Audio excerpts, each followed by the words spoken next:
Bueno, terminamos de hablar del papel del Ministerio de Trabajo y ya vimos la semejanza y diferencia en ese aspecto entre el sistema de negociación colectiva en el ámbito público y en el ámbito privado y la aplicación del principio de buena fe en el ámbito público y en el ámbito privado. La representación de las partes en el ámbito público y privado son diferentes porque eso está definido específicamente en la Ley de Procedimiento Público. Me preguntan cómo se llama la institución que instrumenta en el ámbito público. Poder Ejecutivo Nacional. Ahora, como las provincias pueden adherirse, normalmente la provincia que se adhiere y que hace un convenio colectivo con sus trabajadores del Estado provincial, no va a ser el que instrumente el Poder Ejecutivo Nacional, va a ser el Poder Ejecutivo Provincial, porque estamos hablando de una provincia.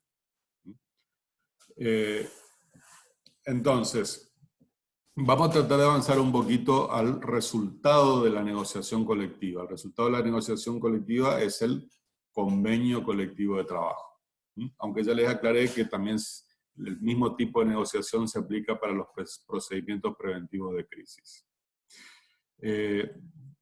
Por última vez, ¿alguien tiene alguna duda o quiere que les comente más cómo son las negociaciones colectivas? Porque lamentablemente no pueden hacer trabajo de campo para preguntarle a los representantes sindicales. ¿Quieren que hablemos un poquito de eso?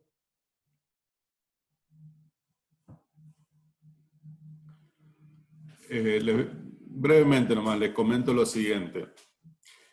Ustedes van a ver que hay muchísimos convenios muy importantes que está el número de convenio y al lado barra el año, y la mayoría son del año 75. Es decir, la práctica de la negociación colectiva en la Argentina es bastante despareja. Primero hay que tener en cuenta que durante los años de dictadura militar la actividad sindical estuvo prohibida y por lo tanto no hubo negociación colectiva. Entonces ahí ya en 50 años de historia podemos descontar varios años de que no ha habido actividad sindical y por lo tanto no ha habido negociación colectiva. Después del gobierno militar que comenzó en el año 66 y terminó en el año 73, cuando asume el gobierno constitucional en el año 73, se recomienzan las negociaciones colectivas de trabajo y por eso se firman muchos convenios en el año 75. Esos convenios siguen vigentes hasta hoy. ¿Por qué siguen vigentes hasta hoy? Rápidamente alguien que me conteste. Eso es la parte teórica, que ya la vieron.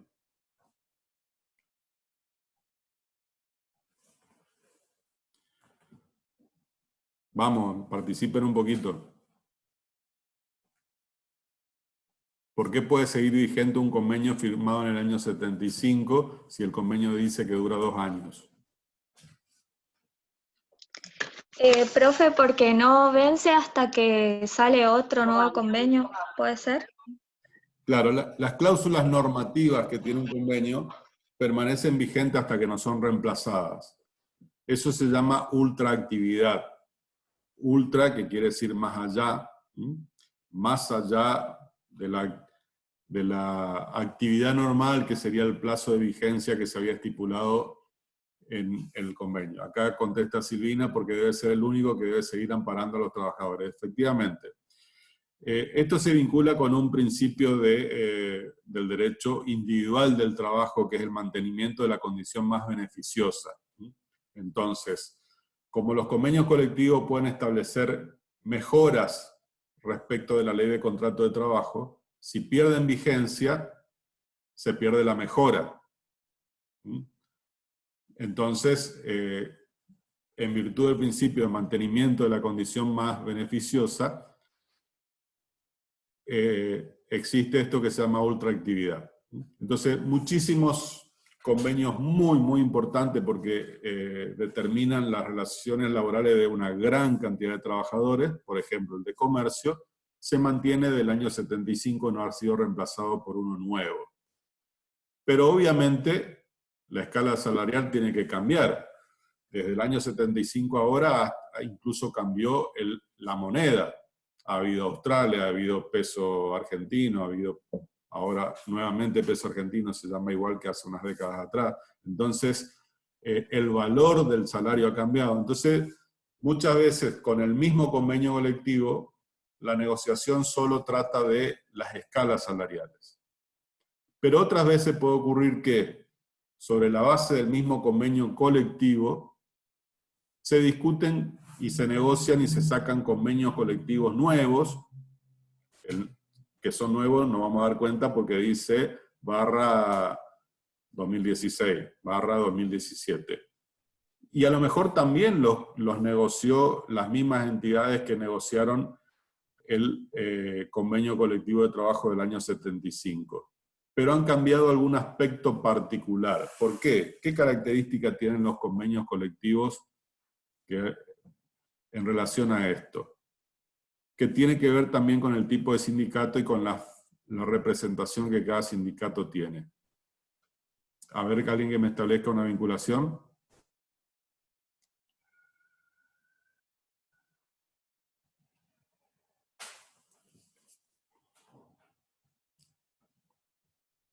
Yanel Gómez.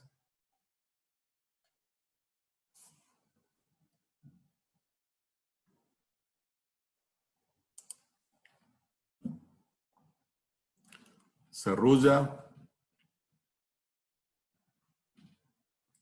¿Alguna vinculación? ¿Entre qué y qué? ¿Entre el convenio de 1975 y qué?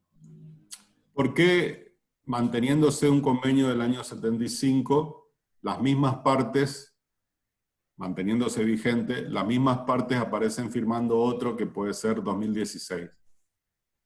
¿Por qué pasa eso a veces? ¿Por qué puede pasar eso?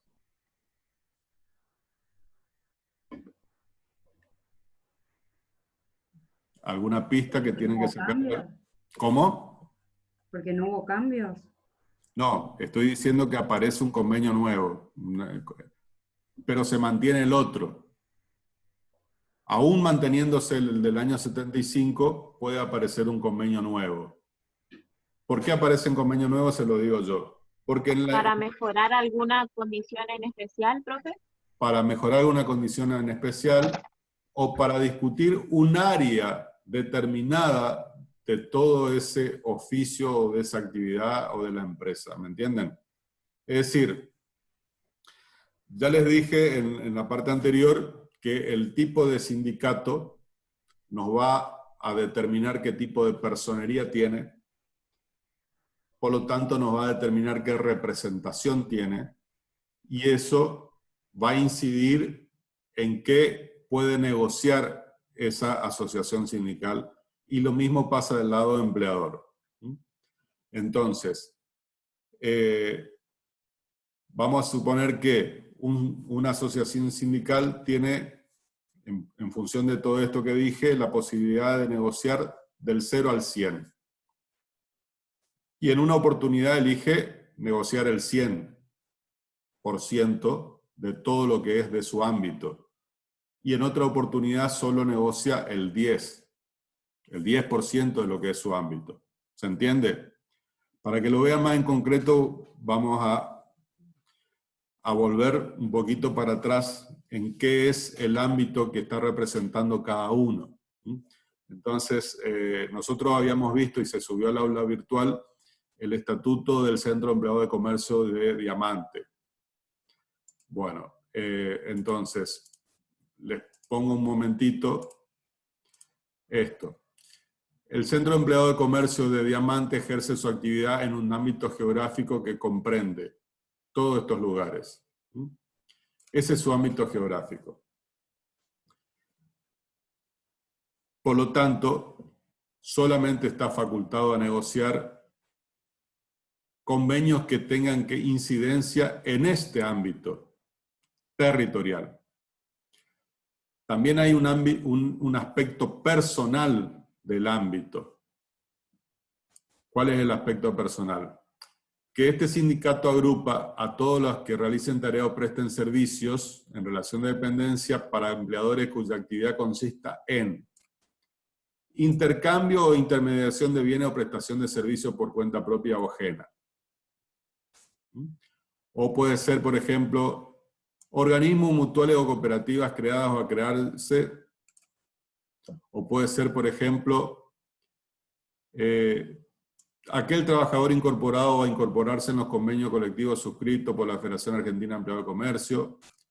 O puede ser, por ejemplo, establecimientos donde en forma habitual se comercializan productos avícolas, apícolas, agrícolas, ganaderos, artefactos del hogar. O puede ser, por ejemplo, que se comercializan automotores. Entonces, dentro del ámbito de posibilidad de representación de esta asociación sindical del Centro de Empleados de Comercio de Diamante, hay un conjunto de empresas y de trabajadores muy diferentes entre sí, todas reunidas por el mismo eje, que es la actividad comercial. Entonces, dentro de los afiliados y dentro de la representación están los que comercializan automotores. ¿Dónde se comercializan los automotores? En los concesionarios de los automotores. Pero a veces también hay vendedores particulares, etc. Los trabajadores de ese ámbito, que se dedican a la comercialización de automotores, están representados por este sindicato. Y puede ocurrir que, si bien hay un convenio colectivo que establezca pautas y reglas de conducta para todas estas actividades, puede haber otro que específicamente tome la comercialización de automotores. ¿Se entiende? Entonces puede haber un convenio colectivo marco que regula toda la actividad comercial de la República Argentina, y ese es el convenio 130/75, y después convenios particulares, por región, por provincia, incluso puede haber un acuerdo hasta para una empresa. ¿Por qué? Y no necesita ser un sindicato de empresa, porque el sindicato de actividad, como es el de comercio, representa a toda la actividad. Entonces, como representa a toda la actividad, puede negociar un convenio colectivo de toda la actividad, de una parte de la actividad, de una región donde se realiza la actividad, o de una empresa que hace la actividad. ¿Se entiende? El que puede lo más, puede lo menos también. Si nosotros tuviéramos un sindicato de empresa, por ejemplo, el Sindicato Único de Trabajadores del Automóvil Club de la República Argentina, ese sindicato solamente afilia y representa a trabajadores del Automóvil Club de la República Argentina. Por lo tanto, no puede negociar una actividad que no sea propia del Automóvil Club de la República Argentina. No puede negociar un convenio colectivo de comercialización de ganado como puede el Centro de Empleados de Comercio. Porque el que puede lo menos no puede lo más. Al revés, sí. El que puede lo más puede lo menos. Entonces, dentro de la actividad de comercio está excluido el Automóvil Club, porque el Automóvil Club tiene un sindicato de empresa. Toda esa actividad de comercio está representada por los distintos centros de empleados de comercio, como entidades de primer grado, por la Federación de Empleados de Comercio como entidad de segundo grado, y negocian un convenio colectivo. Pero así como negocian para toda la actividad, pueden negociar una parte. Lo mismo vale para un sindicato de oficio. Vamos a suponer camioneros. Camionero es un sindicato de oficio. Puede negociar un convenio colectivo de aplicación erga omnes para todos los camioneros de la República Argentina, pero después puede negociar un convenio más pequeño para los camioneros de la provincia de Buenos Aires. ¿Se entiende? El que puede lo más, puede lo menos. Al revés, no. el ámbito de cada uno le pone un techo a las posibilidades de negociación. ¿Se entiende esto? Esto es muy importante. Acá me pregunta Romero, Eliana Romero me dice, ¿por qué se hacen modificaciones mediante negociaciones? Bueno, porque se estimula que las propias... Hay un principio de los principios del derecho colectivo de trabajo, tenemos 3 principios. Libertad sindical, o 4 grandes principios. Libertad sindical es uno, la democracia sindical es otro, y otro principio es la subsidiariedad, que es que la organización, que lo que puede hacer la organización más pequeña, lo haga la más pequeña y no la más grande. Entonces, en base a ese principio, el Estado nacional, que normalmente regula la vida de los habitantes mediante leyes, en vez de sacar una ley que establezca cosas, deja en este ámbito que organizaciones de un nivel inferior al Estado, como son los sindicatos y las asociaciones de empresas y los empleadores, negocien cómo son sus relaciones. De la misma manera que deja que un propietario de casa negocie con su inquilino cómo son sus relaciones entre ellos. Entonces, lo que les quería comentar era que en la práctica argentina se negocia poco comparado con otros países y mucho comparado con otros países de América Latina. En Argentina tiene una actividad sindical bastante importante, pero no tanta como es la negociación a nivel europeo, donde prácticamente no existe, no es que no exista, hay legislación laboral, es decir, leyes de los estados, pero la mayor parte tiene que ver con normas que surgen de la negociación colectiva. En la Argentina, la mayoría de las veces lo que se negocia es el salario y no se toca el convenio colectivo en sí. Uno de los últimos convenios colectivos nuevos fue el convenio colectivo de petroleros para la parte de petróleo no convencional. Eso pueden buscarlo en internet y se encuentra. Como es una actividad tecnológicamente nueva, es decir, la obtención de petróleo por el método del fracking, entonces se pudo hacer una negociación específica para ese tipo de producción petrolera, distinta de la que ya existía para la producción petrolera convencional. Ahora, cuando las partes se sientan a negociar, y si solo están discutiendo salarios, bueno, no hay mucho para decir, porque es un peso más, un peso menos, es un tira y aflojen alrededor del salario. Ahora, cuando se discute el convenio colectivo completo, si ustedes tuvieran la suerte profesional de participar de la negociación de un convenio colectivo completo, están en juego muchas cosas. Están en juego la determinación de la jornada, o puede estar en juego la determinación de las categorías, puede estar en juego la intención del empleador de que haya polivalencia funcional, es decir, que no se establezcan categorías fijas, sino que el trabajador un día haga una cosa, otro día haga otra cosa. En general los empresarios siempre pretenden eso y los trabajadores pretenden lo contrario, es decir, que haya categorías fijas. Entonces, esa discusión tiene una mayor riqueza que solo discutir salarios. Entonces, ahí, en función de eso, se establecen las estrategias de negociación. Cada parte sabe qué está dispuesto a conceder en función de lo que está dispuesto a lograr. Entonces, a lo mejor el sector empresario dice, bueno, vamos a hacer concesiones en el área de la discusión sobre categorías, pero vamos a imponer tal cuestión o vamos a hacer que se nos acepte tal cuestión en el área de la jornada de trabajo. Porque en función de la jornada de trabajo podemos obtener tal rentabilidad y va a ser superior a la que obtengamos si nos emperramos en discutir la categoría. O al revés. Entonces se hacen concesiones mutuas. Se hacen concesiones porque ya vimos en la parte anterior que la ley les obliga a hacer los esfuerzos conducentes para llegar a un resultado. Entonces, la estrategia de negociación la establece cada uno en función de sus intereses.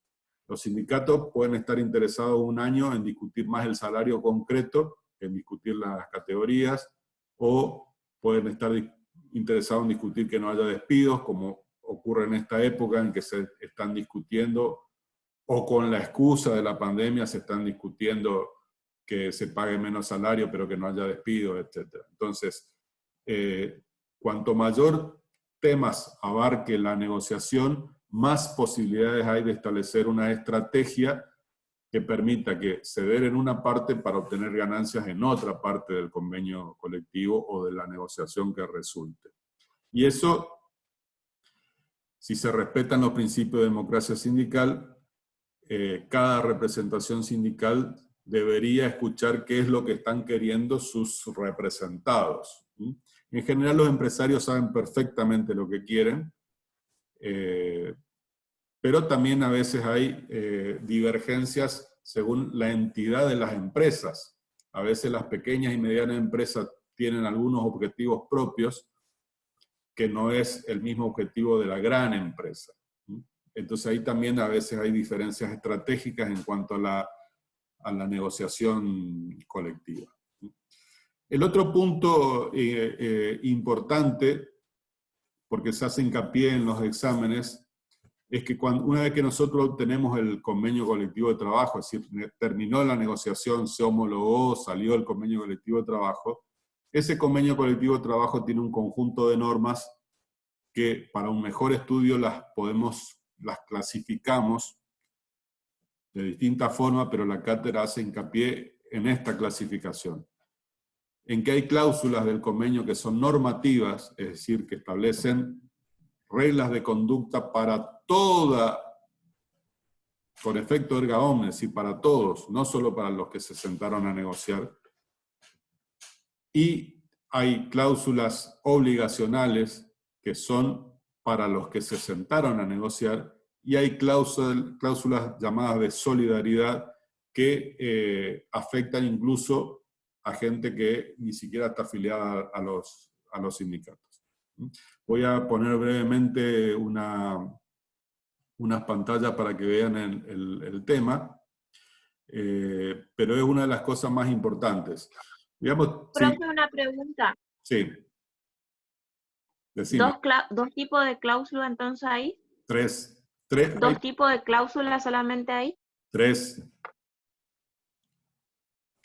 cláusulas normativas. Una claridad, pues, Normativas, obligacionales y de solidaridad.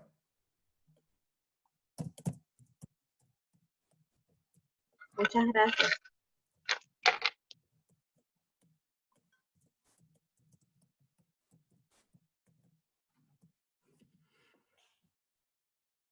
Una de las cosas más controvertidas de los convenios colectivos de trabajo de la Argentina son las cláusulas de solidaridad. Están avaladas por la ley permite que existan. Y es las cláusulas que establecen que tienen que contribuir al sindicato los trabajadores aunque no estén afiliados al mismo. El fundamento que se da es que cuando el sindicato negocia un convenio colectivo de trabajo, como ese convenio colectivo establece una mejora, esa mejora también es para los que no están afiliados porque el efecto es erga omnes. Entonces, como ellos se benefician, tienen que acordar. Los que critican esto dicen lo siguiente. La ley obliga a que el sistema argentino es el que obliga a que el sistema de representatividad gremial hace que se me aplica a mí lo que negoció otro que no soy yo. Yo no soy porque yo quiero, es la ley la que lo establece. Y si el empleador le dice, sí, acepto que incluir en el convenio colectivo una cláusula por la cual Fernández, Gómez, Rodríguez, etcétera, te tienen que pagar aunque no estén afiliados, no es mi voluntad, se lo está diciendo el empleador. ¿Qué derecho tiene el empleador para decidir por mi sueldo? ¿Me entienden? ¿Me entienden el tema? A lo mejor no me estoy explicando bien. Pero la crítica es el siguiente. Se sienta la Asociación Profesional de Comercio y se sienta el Sindicato de Empleado de Comercio. Y el sindicato le dice, yo quiero que vos estés de acuerdo en que yo le pueda cobrar por cláusula de solidaridad X cantidad de peso a mis trabajadores aunque no sean afiliados. Y el otro le dice que sí. Pero ese otro no es representante de los empleadores, no es representante de los trabajadores. Entonces, ¿qué derecho tiene a decir que sí? Bueno, esas son las cosas que se cuestionan. Las cláusulas, en otros países no existen estas cláusulas de solidaridad. En la Argentina sí, y no es solo que están en la ley, en los convenios colectivos de trabajo, sino que la ley de procedimiento y la ley de la 14250 ya las permite. Ahí ya están los artículos que hablan del tema. Las cláusulas obligacionales son aquellas por las cuales las partes son los representantes de los trabajadores y los representantes de los empleadores, se obligan mutuamente a algo. Por ejemplo, cláusulas de paz social, es decir, se compromete el Centro de Empleado de Comercio a que antes de ir a un conflicto colectivo de trabajo, por ejemplo, a un paro o a una huelga, va a sentarse a discutir con la representación de los empleadores a ver si pueden resolver el problema sin ir a un conflicto. Eso, y a su vez el empleador se compromete con el sindicato que antes de adoptar alguna medida, como puede ser suspensión de personal, se va a sentar en una mesa a discutir el tema con el Centro de Empleado de Comercio. Esa es una cláusula obligacional, porque el que se obliga a sentarse es el Centro de Comercio y el que se obliga es el sector empleador. Pero no es de efecto erga omnes, como son las cláusulas normativas. Las cláusulas normativas, es decir, cuando el convenio colectivo de trabajo establece la categoría de vendedor de comercio consiste en tal y tal cosa.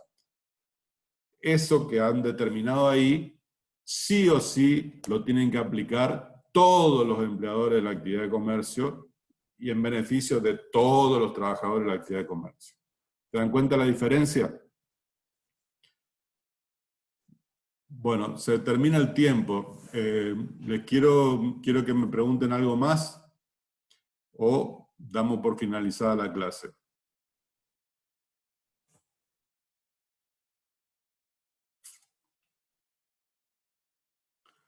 Bueno, damos por finalizada la clase. Muchas gracias. Nos vemos la semana que viene. Hasta luego, profe. Hasta luego.